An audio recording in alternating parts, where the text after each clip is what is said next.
I'm coming home, I'm coming home. Tell the world I'm coming home.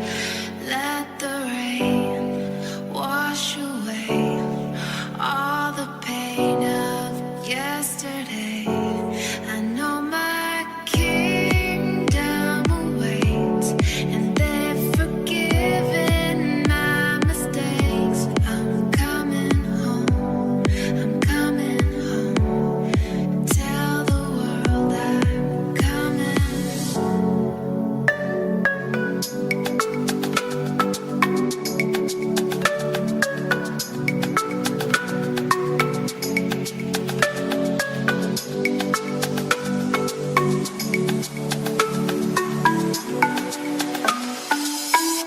I'm coming home. I'm coming home.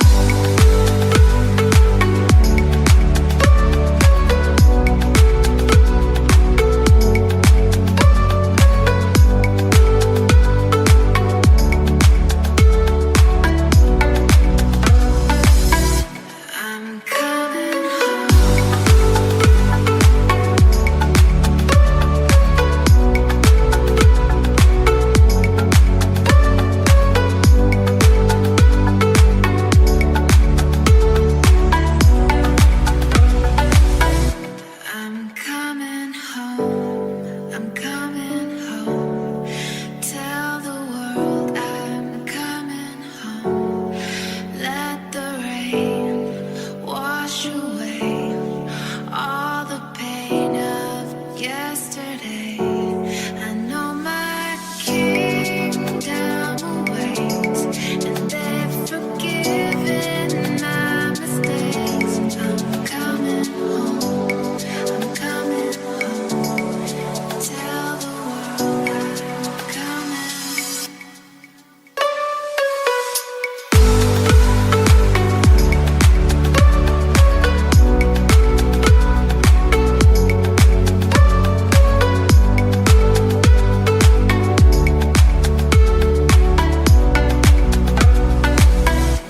I'm coming home.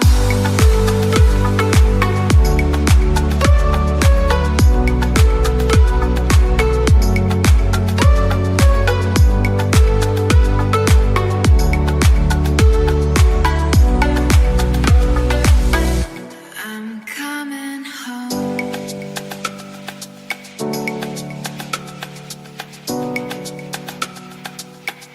I'm coming home. Hello, welcome everyone. Thank you for being here. Welcome to Awakening Hearts. This is your host, Tess Vergara of Open Heart Mind Coaching. And I'd like to welcome our guests here, Addie and Peg. Thank you for joining. And of course, Sprinkles, who's here with us too. And yay, if you're here, it's probably because your heart has awakened, yes? And thank you for caller 416898, blah, blah, blah. Thank you for joining. I'm so glad that you guys took the time to be here on the call today. And yeah, your soul has called you to be here because you probably have had enough. You're done with the old world that's going on out there. You know, we're done with the old energy. We're awakening to the new world. We're ready to take our power back.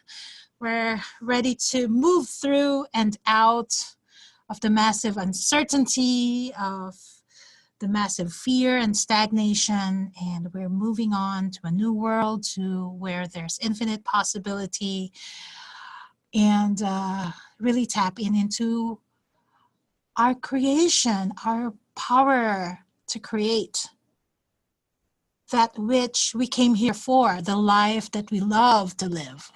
So I just want to call in the energy of open heart. Breathe that in. And I'd like to invite you to welcome in the energy of open mind, open heart, and all our friends upstairs in the angelic realm to just join us, to have fun with us, to play to instill in us the energy of play and creation and wonder and merriment and all that good stuff, so we can have a light energy here as we talk about our awakening hearts. And whew, really excited. Welcome, everyone. Thank you so much for joining me.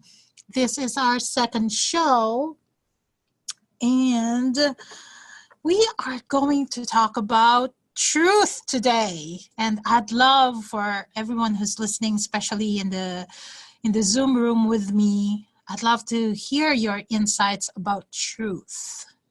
That's our topic. And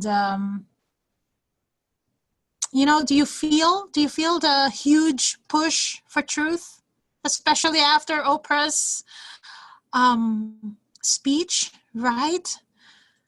It's just amazing what's going on out there. Like everyone, we cannot not tell our truth any longer. Everyone is rising up to tell our truth. So is everyone feeling that? And what has your experience been? If you'd like to share in the chat box, I would love to share it all with the listeners later on. And for me, it's happening both on a personal level, and I can really feel it in the collective consciousness. And for some people, it could feel really uncomfortable.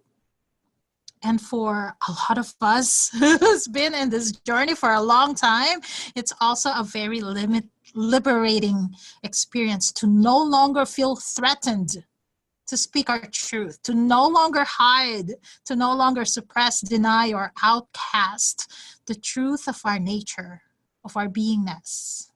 Yes. No longer deny our experience. There's a rebellion happening within and as a collective. And like I said, we're rising up.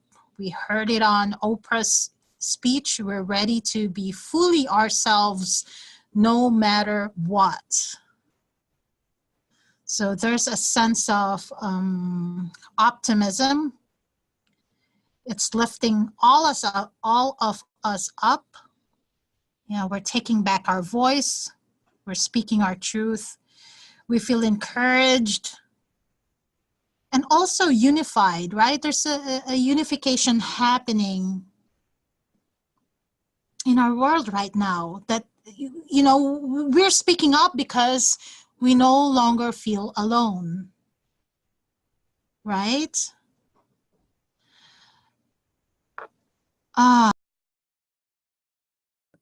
To gather all us awakening hearts and have that safe space and to have a new conversation that's no longer rooted in fear, but rooted in love and abundance and infinite possibilities. And that's my intention.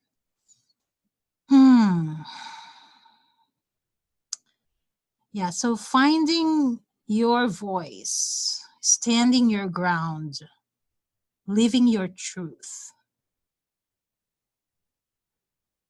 in every moment. And that's powerful. It's a game changer. It releases the pressure, and what's coming up for me is an image of a champagne bottle, right? It's when you uncork it, where you have been blocked or stopped in the past. Someone asked me about finances today, about money. That's part of our truth, right? So wherever you are blocked and stopped, finances, intimacy, connection, leadership, growth, feel that uncorking when you speak up your truth, when you connect with your voice, when you connect with your power. And we're going to explore where you're not aligned with your truth.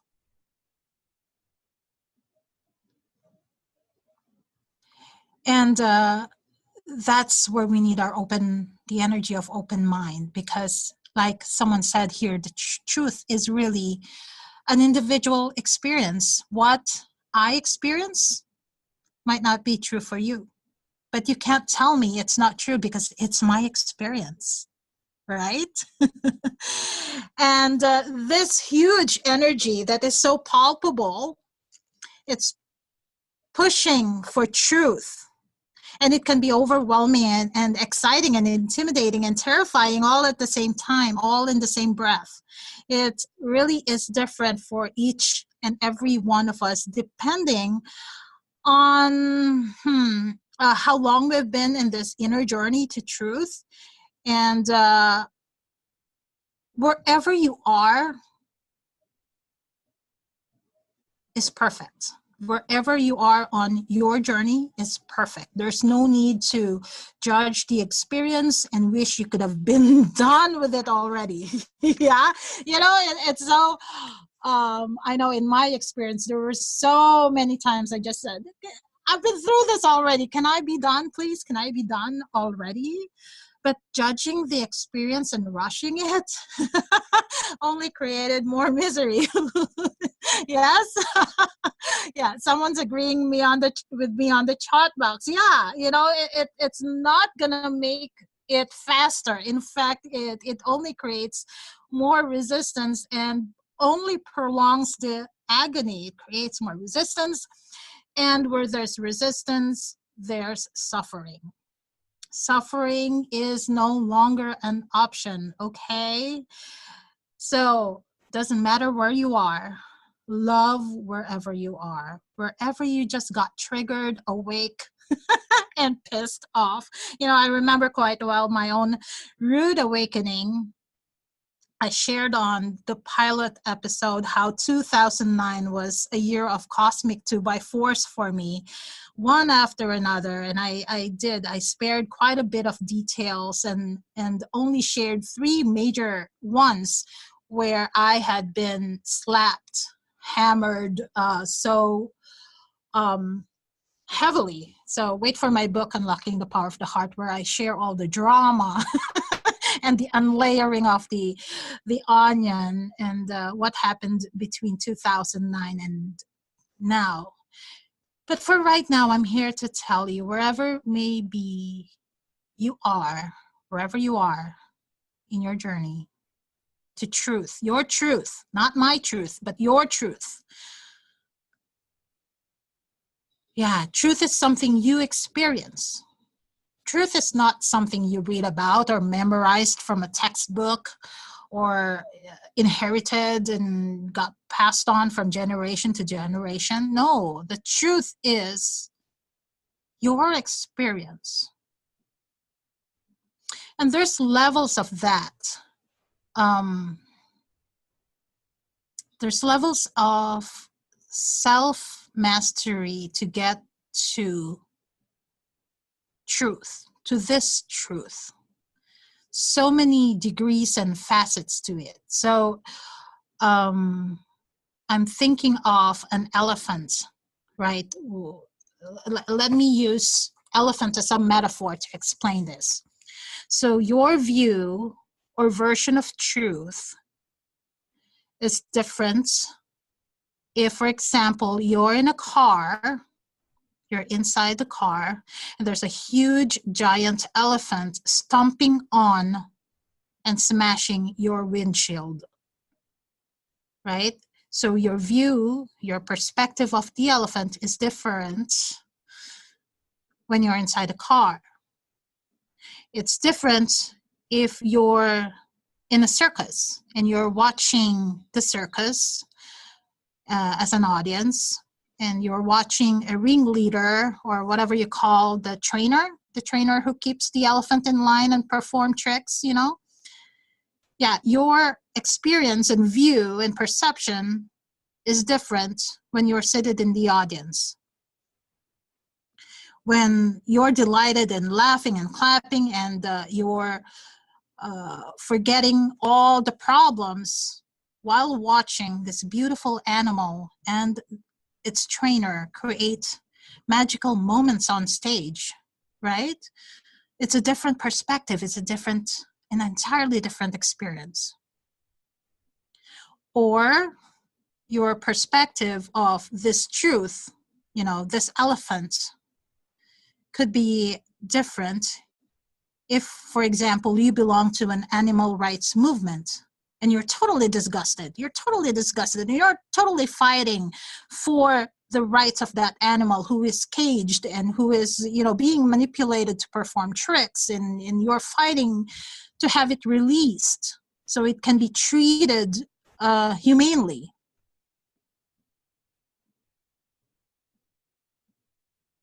And yet another perspective is if you're in Thailand, for example, on vacation and you're riding the elephant. You're having a time of your life in a safari, having an experience never before experienced, right? So we're looking at this elephant, but wherever we are in relation to the elephant, however we are looking at it, the degree, it's totally unique experience and it's based on our truth, our experience of it.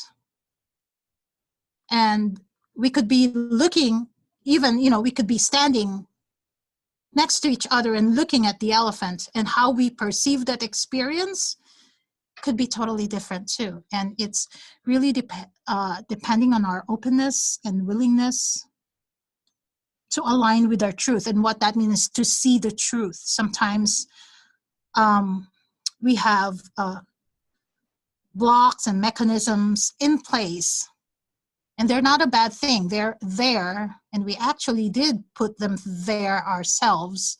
The coping mechanisms, defense mechanisms, protective mechanisms, in order for us to keep safe, in order to survive. And again, so when I say, even though we're standing next to each other in front of this elephant, our experience of it would differ based on our openness and willingness and the filter that we use to experience the elephant. Are you with me so far?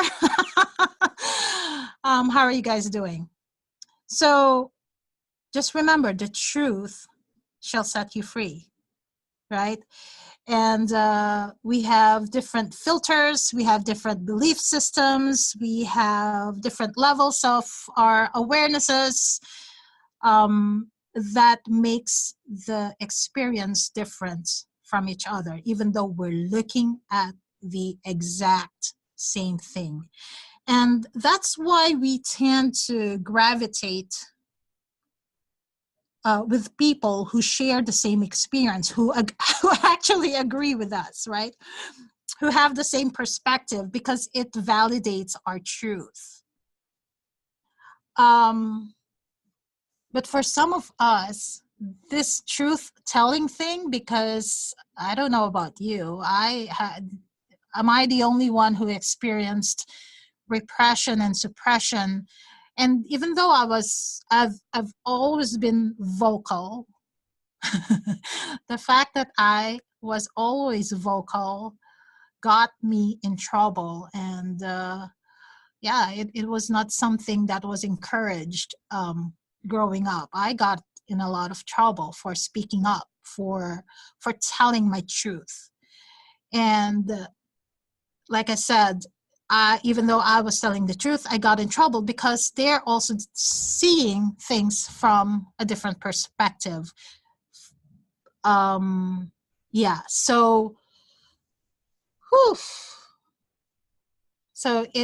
this truth-telling business, really, how can we unify it then? That's the question. How can we unify, knowing that we have different perspectives? And I'd like to get your insight on that. How do you invite others to share their truth without alienating them, without making them wrong? Because if it's true for me and it's true for you, then which one of us is wrong? Right? And is there such a thing as wrong?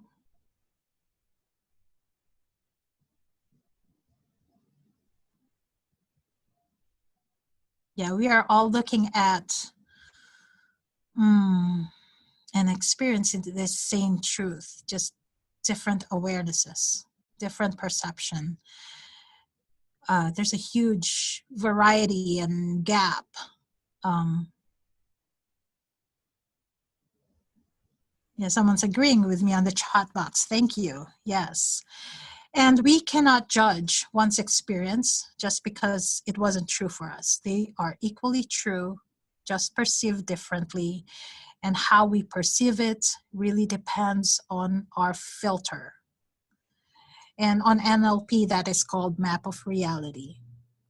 Okay, we have different filters, how we filter information, and how we filter information decides what we perceive, and what we perceive decides or dictates what we allow into our experience, and what we experience becomes our reality. And I promised someone to kind of, we have 7 minutes before the break, so I'm going to touch on a little bit with money. So if you grew up with a filter of, and this is an inherited belief for most of us, that money doesn't grow on trees, that money is the root of all evil, or if we observed our parents that their only ways and mechanisms to make money is to work hard, then our relationship with money is based on that belief or decision. Whatever decision we decided about money, whatever truth that is, we decided about money, then that becomes the filter of how we relate with money, how we make our living, right? So for some people, they have to really work hard to make money, or they have to go to school to make money. So there's that layer of truth for them. And her question was, why is it for some people it's so easy to make money? Well, because of beliefs, because of mindsets, because of inherited traditions and things like that, and because of some needs. For some people, to meet their need for certainty, they have to have a certain money in the bank, or things that they enjoy, and if they don't have that, they're not feeling certainty. So there's a different level of motivation for each individual, where my sense of comfort and certainty might be different for you. In my culture, or I wouldn't say culture, because there's also a huge disparity in income and wealth in, where I grew up in the Philippines. But in my household, we had, my father was the sole breadwinner, and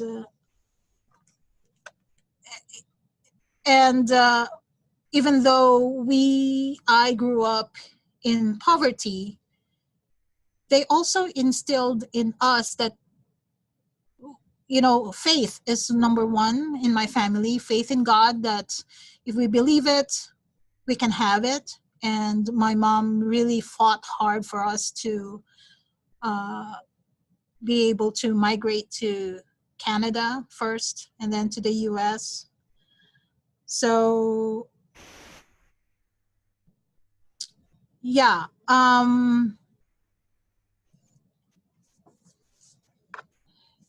so it's a different thing. But what was my belief was the faith in God, that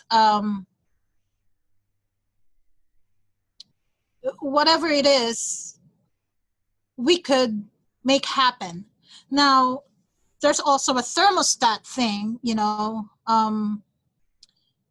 where yes, I can make things happen, but only up to a certain degree, because my awareness at that time was my father, even though he didn't graduate college, was able to raise 6 kids and send to college, and that was the ceiling, if you have it. And then coming to America and observing other people having more, the house and the cars and the white picket fence, that kind of blasted through that financial ceiling. And then, and as I observed more people reaching for their dreams and actually realizing it, I had a boss who was, we're 3 minutes, and let me just check with, hey Sprinkles, I see your message. Yeah, just message me when it's all good. I'll keep talking until I see a message from you. So my employer, a CPA, he was a different kind of CPA. People's version of a CPA. We're talking about filters and right and versions of truth.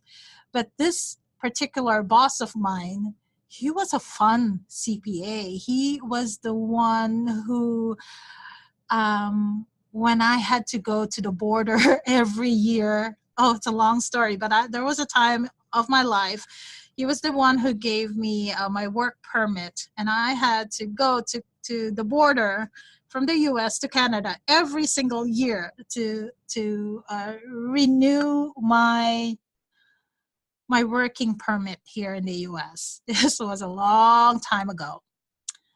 And I would stay with him in his cabin, and he would point out to me the mountain, the nature, the sun, the rocks, the love of nature I inherited from him.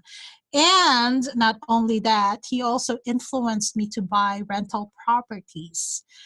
And so my whole world of finances and possibilities was really influenced by him.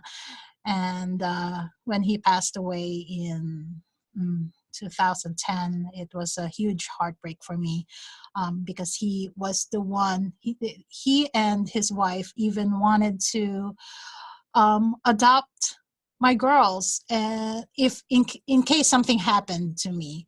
And that was a huge relief for me too, that if something happened to me, there was someone here in the US who was willing to take care of my kids in my absence, because there were so many things going wrong with my body at that time. So do you see these different versions of truth and how it affects your money?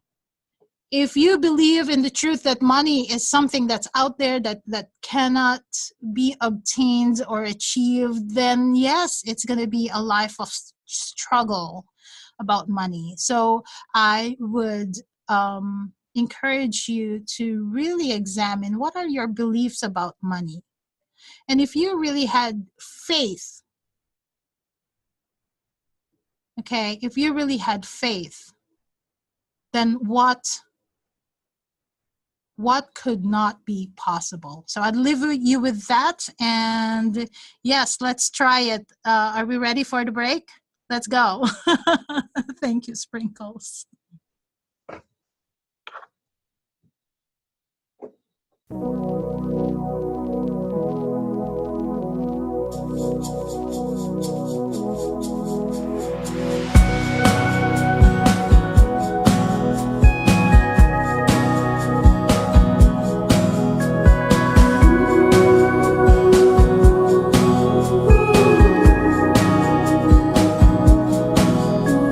It's funny how it all played out. Broken dreams seldom get realized. For me, you were a part of life.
is everything I desire. But as strange as it may sound, when I'm still, things seem to come around.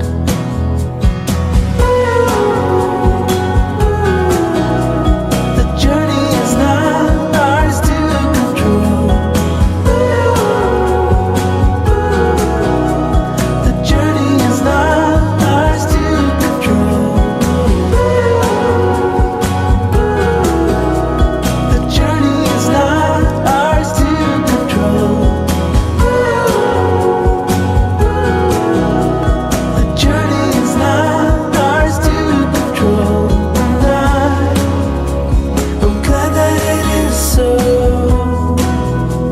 I'm lucky it is so. I'm glad that it is so. I'm lucky it is so.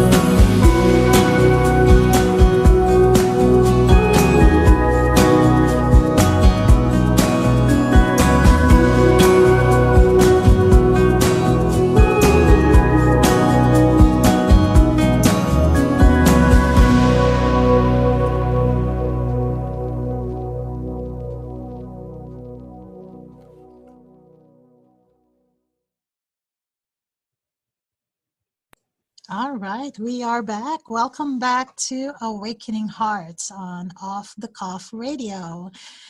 My name is Tess Vergara of OpenHeartMindCoaching.com, and today we are talking about truth. And there was a little bit about money there because money is a huge component of our life, right? Let me just read her questions to you just so you know where my response is coming from. So Lucinda asked, when money dries up, how to turn it around? How to turn the abundance and prosperity tap back on? And why are there people who do no practices, self-development, etc., make huge amounts of money? So those people already have financial thermostat already up there. So they're born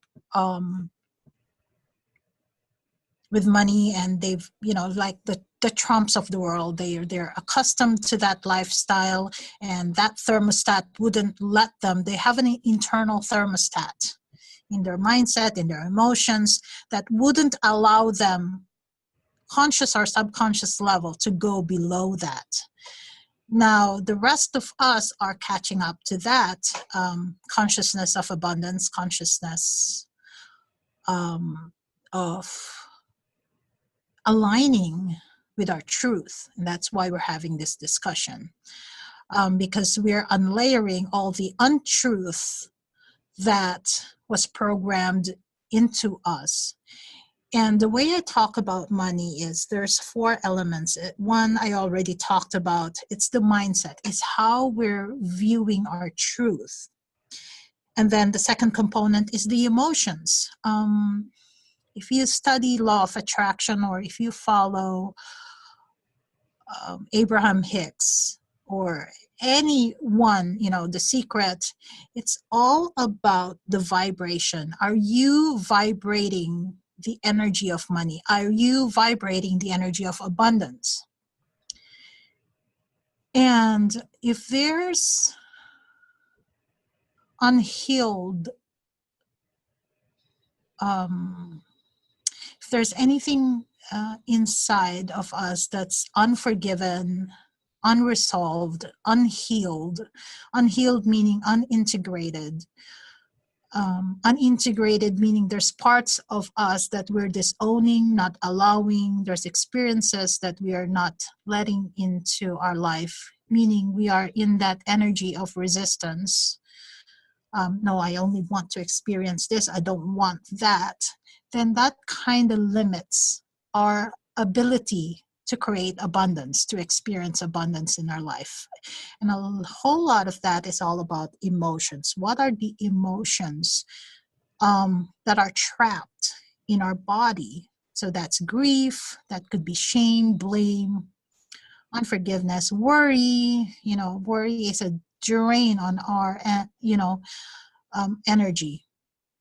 So We need to free up any energy that we are focusing on the lack and the fear, and use that energy instead, and level it up level it to a consciousness of creation, of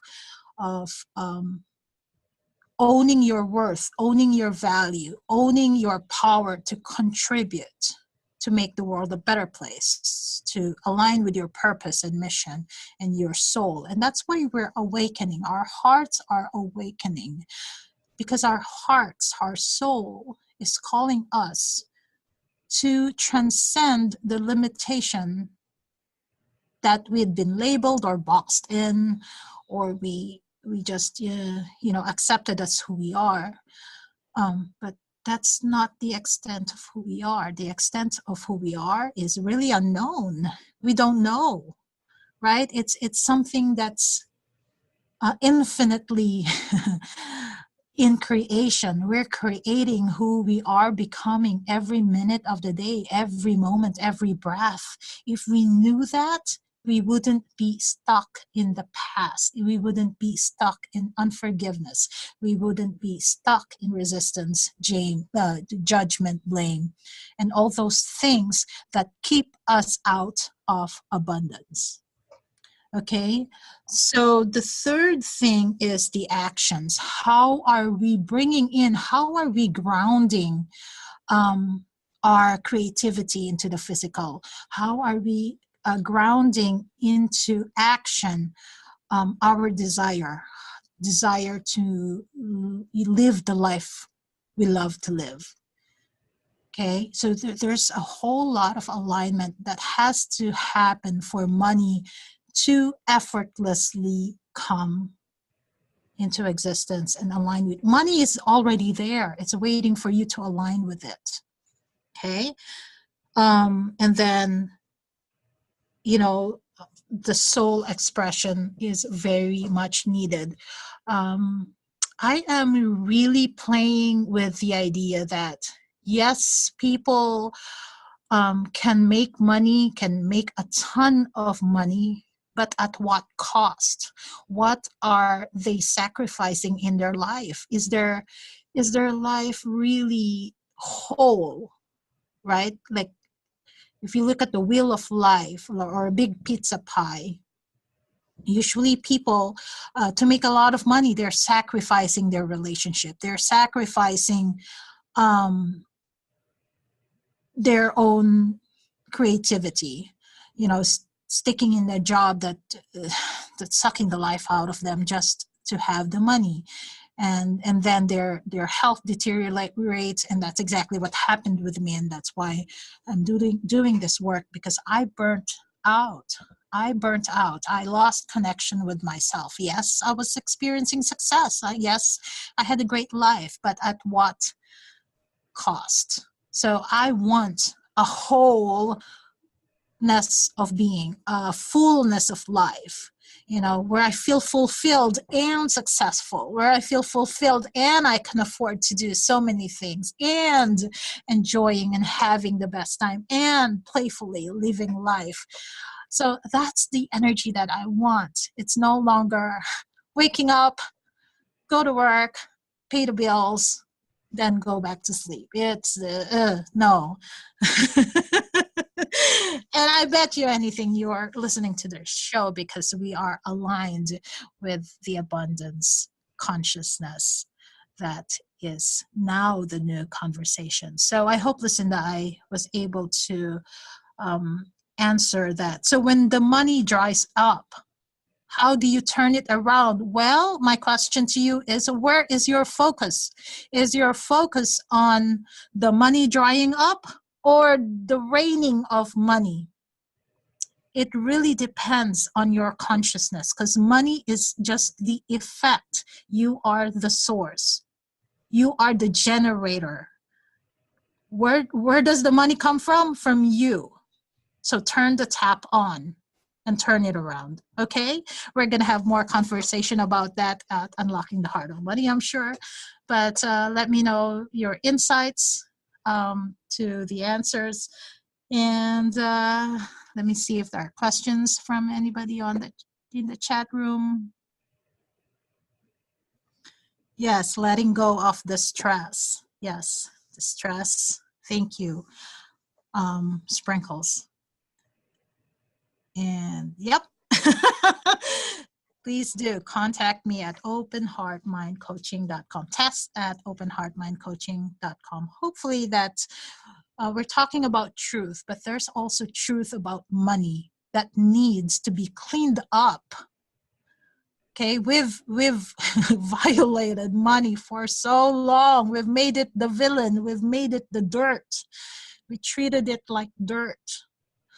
That it's not something, that we should want in order to be spiritual, or this and that. So now there's a new conversation now that money and spirituality can be enjoyed and can be really integrated, because everywhere and anything and everything, there is not a single thing that isn't spiritual. Money is spiritual. So the separation of the two, anything that we're separating, limits or blocks abundance. And to bring that home limits the expression of you, limits the creativity of you, limits the potential of you. And that potential and creativity and all that is what makes up the abundance. It's your own state of resourcefulness. It's your allowing to bring in the abundance into your life. So tying that back to truth, what we're talking about, truth and your perception of truth, your experience of truth. Check in, and what is your truth about money? What is your relationship with money? I have 2 children, and they're 21 and 23 now, so I'm already empty nested, right? So I just want to talk about our filters and how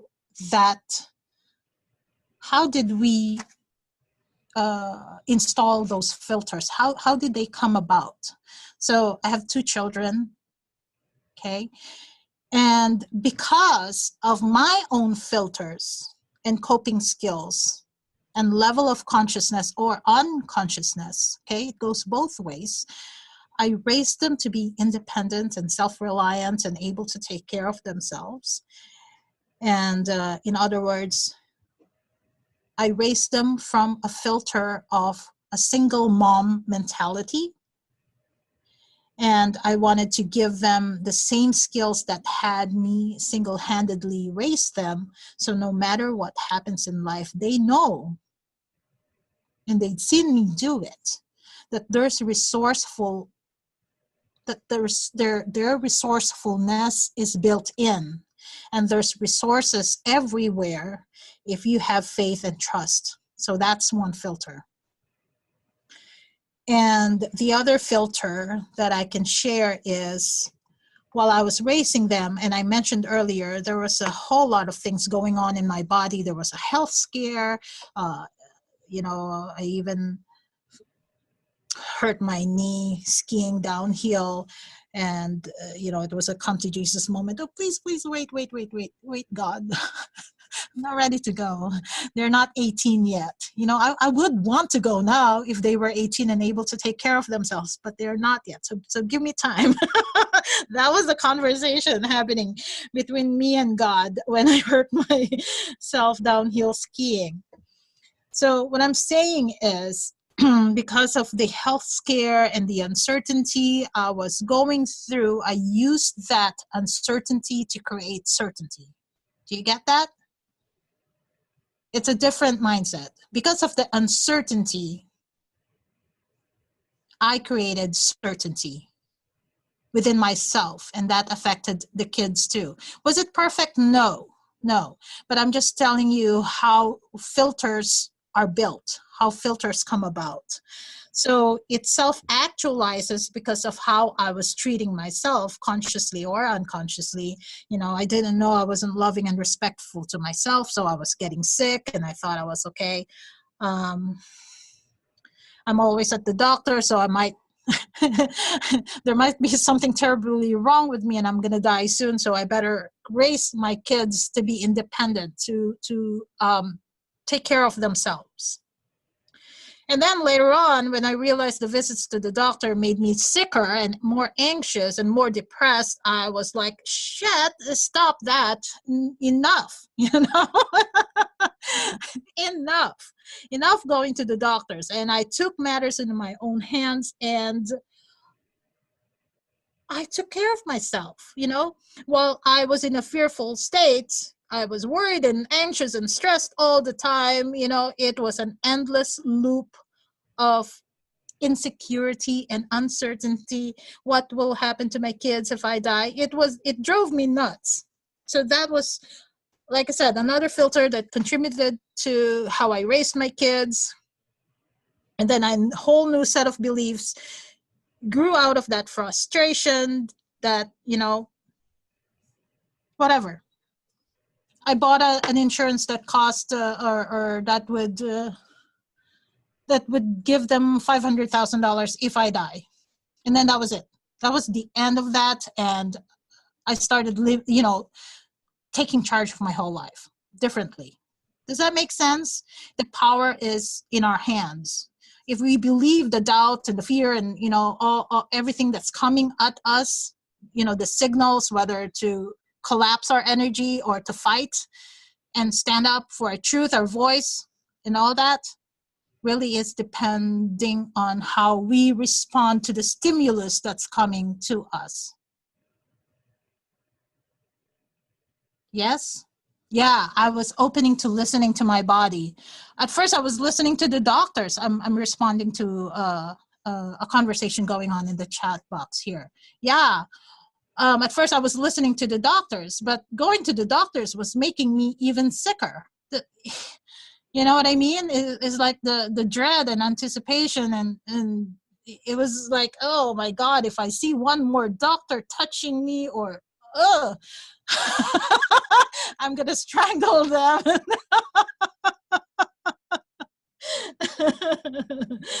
So that I was like, enough. I listened to my body. I stopped taking my thyroid medication. I couldn't even touch the antidepressant medication that they gave me. I tried. I really tried, but I couldn't do it, even if it saved my life. So, yeah.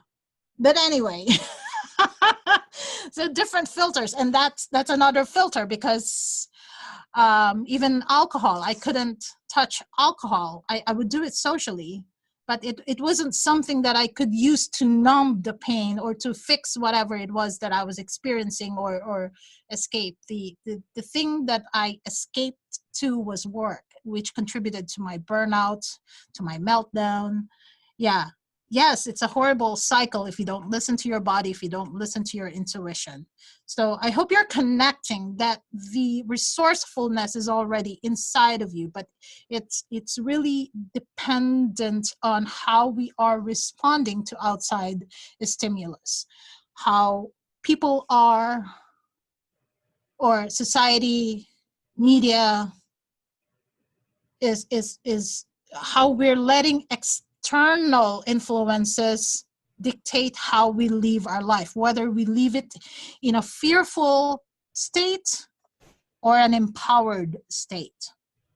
And only one of those states will connect you to your own abundance, to your truth.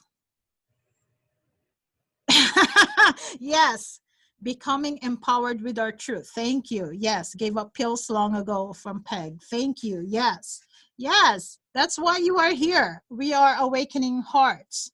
This is a whole new way of living, of being, of seeing, and a whole new way of making money and relating to people, right?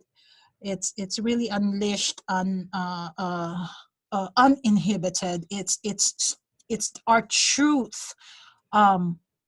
Cannot be contained any longer. It has to be spoken. It has to be expressed. And if it's not expressed, like I said in the last episode, God cannot do his work without us, and we cannot do anything without God. Whether you substitute God with universe, however, spirit, energy, life force, energy, substitute God with however you want to call the higher power. Okay, so going back to my kids and how I raised them single-handedly, no dad, no grandma, no aunties, no uncles to influence them.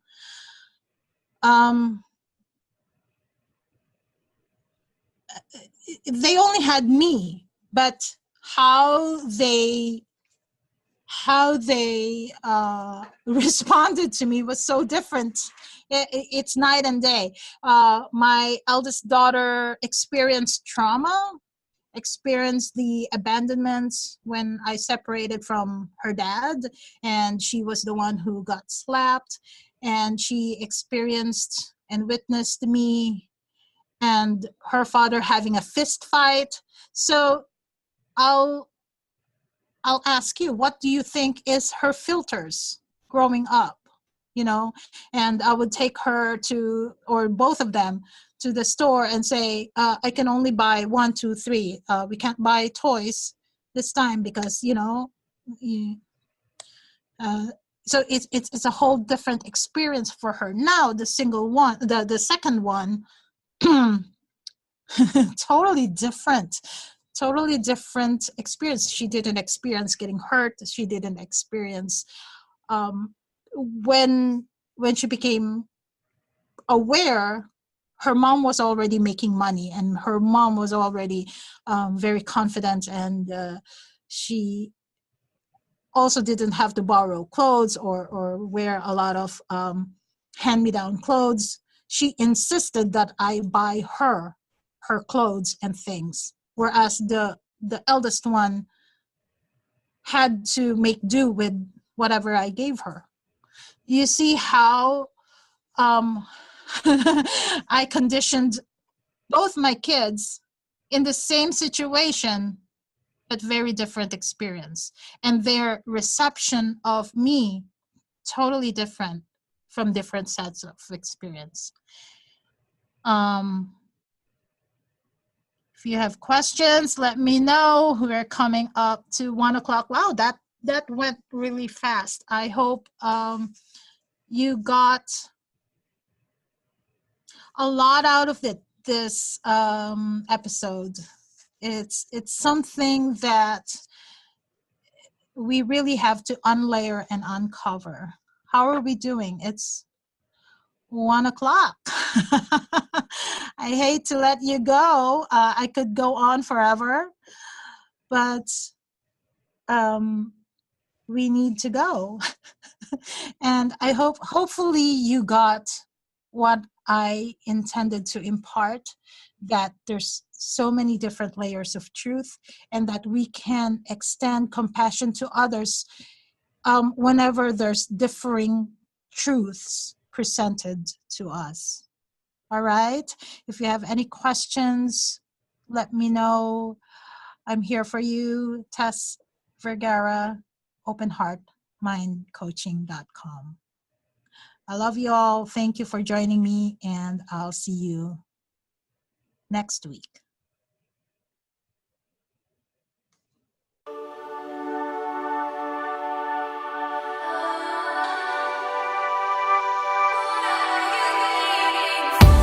Guess I never really had the chance to speak my mind.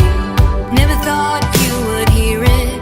Oh, and if you run, baby, I will follow every time. I show you what I'm feeling. You got me going, can't